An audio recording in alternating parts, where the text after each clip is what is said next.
항상 몸에 힘이 들어가 있는 것 같고 긴장감이 많고 불안하다, 우울한 느낌도 자주 생기고 맨날 피곤하다, 만성적인 피로감 때문에 일상에 지장이 많다. 이런 표현은 자율신경의 문제로 저희 병원을 찾는 분들이 호소하는 대표적인 증상에 해당합니다. 실제로 자율신경계에 문제가 있는 경우에는 긴장이나 불안, 우울, 피로감이 마치 톱니바퀴처럼 물려 돌아가듯이 번갈아 가면서 또는 동시에 발생하는 경우가 꽤 많이 있습니다. 게다가 흔히 동반되는 증상으로는 수면장애, 복부 팽만감 또는 소화불량 등이 있고요. 면역력 저하 등도 흔히 동반이 되는데, 이런 증상 또한 불안, 긴장, 우울, 피로감 못지않게 삶의 질을 떨어뜨립니다.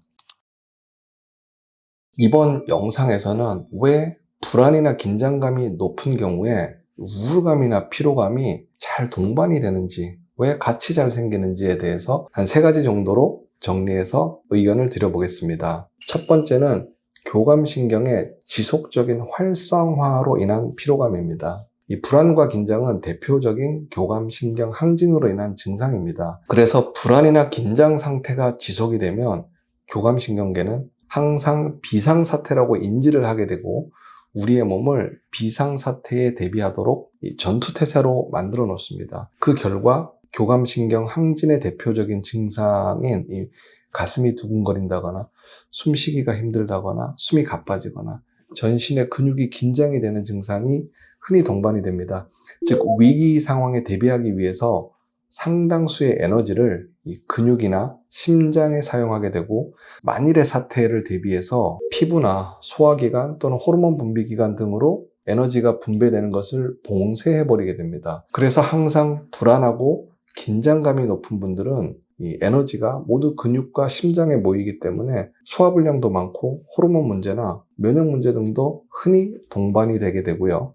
피부도 탈수가 심하고 트러블도 심한 경우도 자주 관찰이 되는 것입니다. 그런데 이러한 비상사태가 지속이 되면 우리 몸은 별일도 없는데 마치 끊임없이 전력 질주를 하는 것처럼 엄청난 에너지를 과도하게 소모하게 됩니다. 그래서 실제로 일상생활을 할 때 사용해야 될 에너지가 과도한 긴장으로 인해서 불필요하게 전신의 근육이나 신경, 혈관을 긴장을 하게 되는데 사용이 되다 보니 정작 에너지를 써야 할 상황에서는 에너지가 없다, 에너지가 모자라다고 느끼게 되고 금방 피로감을 느끼게 되는 것입니다. 문제는 이런 피로감은 또 다른 악순환의 고리를 만들게 됩니다. 즉, 몸에서 에너지가 모자라고 피로하다고 느끼게 되면 우리 몸은 이에 대한 대비책으로 에너지를 만들기 위해서 교감신경을 또 활성화를 시키면서 추가적인 긴장을 유발하게 되는데, 그렇지 않아도 긴장감이 높고 교감신경이 항진이 된 사람에게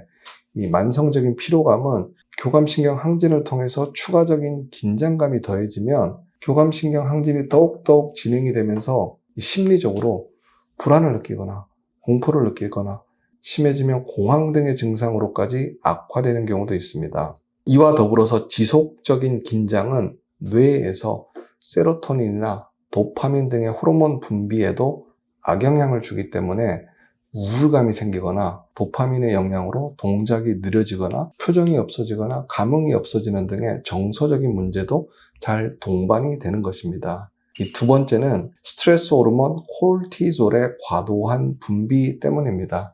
이 불안이나 긴장 상태가 지속이 되면 우리 몸은 콜티졸이나 아드레날린과 같은 이 스트레스 호르몬을 지속적으로 과도하게 분비를 하게 됩니다.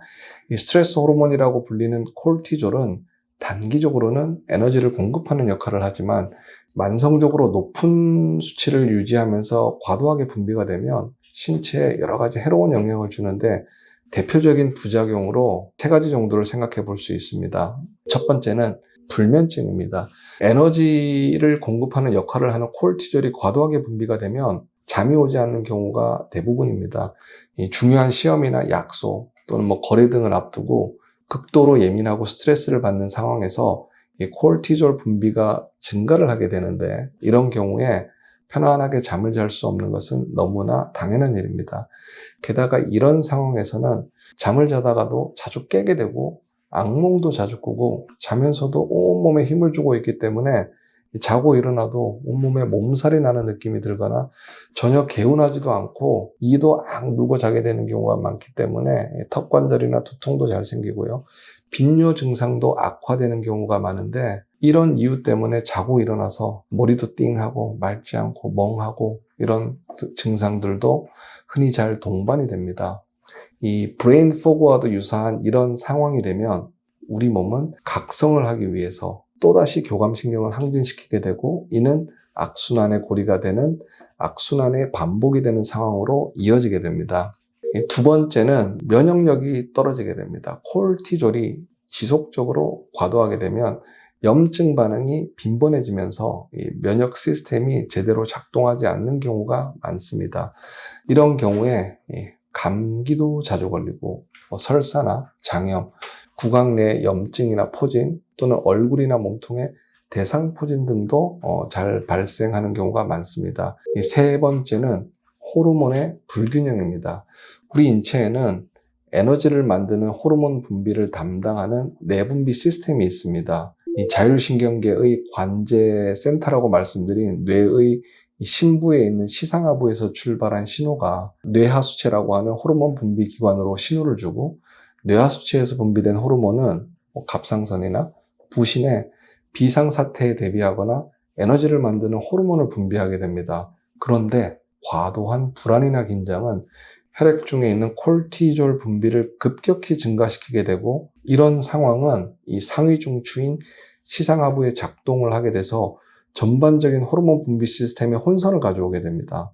그 결과 가임기 여성에서는 고통스러운 생리전 증후군 증상이 발생하기도 하고요. 아무 문제 없는데 난임이 지속되기도 합니다. 또는 이 세로토닌이나 도파민 등의 호르몬 분비에도 문제가 생기면 우울감이나 무기력감, 근육 경직이나 강직 등의 이 피로감이 발생하는 경우도 흔히 볼 수 있습니다. 간단히 다시 정리를 하면, 과도한 불안이나 긴장을 지속을 하게 되면 이 스트레스 호르몬인 콜티졸 분비량이 과도해지면서 불면증이나 면역력 저하, 호르몬 불균형 등을 유발을 하게 되는데, 이 세 가지는 우울감이나 피로감의 대표적인 원인에 해당합니다. 마지막으로 불안과 긴장이 우울감이나 피로감을 유발하는 요인으로 생각해 볼 수 있는 것은 생활 패턴의 변화입니다.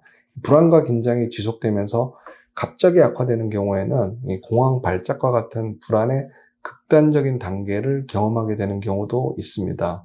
이런 경험은 행동 패턴을 완전히 바꾸어 놓게 되는 경우도 많습니다.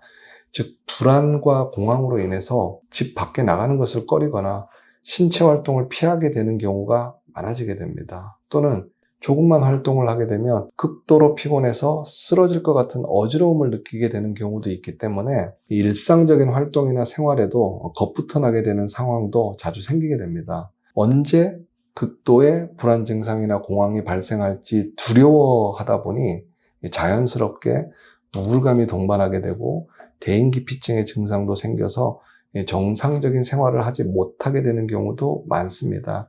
그리고 불안감이 규칙적인 운동이나 활동을 회피하다 보면 무기력이 더 심해지는 것은 자연스러운 현상이라고 생각을 합니다. 정리를 하면, 과도한 불안이나 긴장이 지속되는 경우에 우울감이나 피로감이 심해지는 이유는 우리 몸의 비상 시스템이 끊임없이 작동하게 되는데, 이 비상 시스템은 원래 이 위기 상황에서 짧게 작동해야 하는데, 이 불안, 긴장은 시스템을 계속 켜두는 것과 같습니다. 이 때문에 에너지는 고갈이 되고 수면의 질은 떨어지고 몸의 염증성 변화가 흔히 생기게 되고 호르몬 불균형도 잘 생기고 우울감도 악화되면서 만성적인 피로감도 잘 나타날 수 있는 것입니다. 마지막으로 이 교감신경이 관여하는 이 불안, 긴장, 부교감신경이 주로 관여하는 우울, 피로감이 있는 경우에 저희 오상에서 치료를 하는 방법을 간단히 설명을 드려보겠습니다. 이 불안이나 긴장 등의 원인이 되는 신경인 교감신경과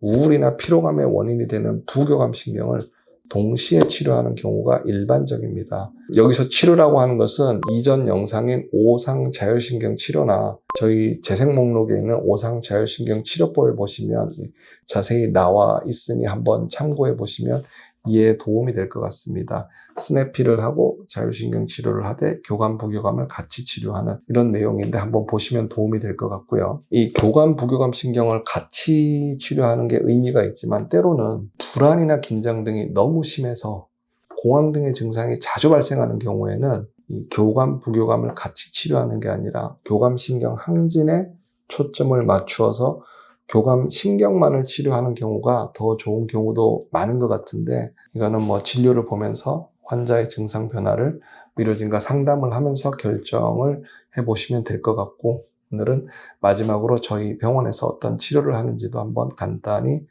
설명을 드렸습니다.